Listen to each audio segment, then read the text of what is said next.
Donc sur le développement du chanvre et pour continuer son développement, puisque si on regarde dans le rétro, il y a 5 ans, encore beaucoup de pays dans le monde n'avaient pas le droit de produire du chanvre. Maintenant, je dirais quasiment dans 80% des pays du monde, nous avons le droit de produire du chanvre.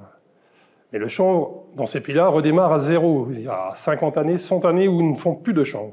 La France a un avantage majeur, elle a toujours gardé cette culture, et elle a développé tous les marchés. Donc on a un besoin encore de développement, d'investissement industriel. Et comme je dis toujours dans le chanvre, c'est une industrie lourde. On ne parle pas en milliers d'euros, mais on parle en millions d'euros pour investir. Donc ne nous trompons pas, il faudra des capitaux, il faudra des gens motivés pour continuer à développer la filière chanvre.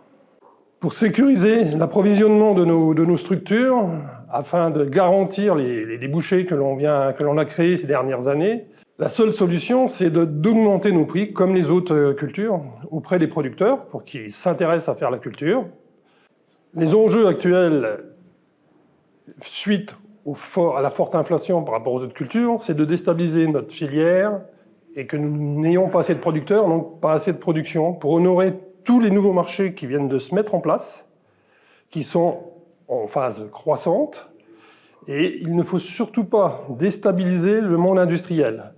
Nous avons besoin encore de plus de transformateurs de chanvre pour fournir tous les nouveaux débouchés qui se mettent en place.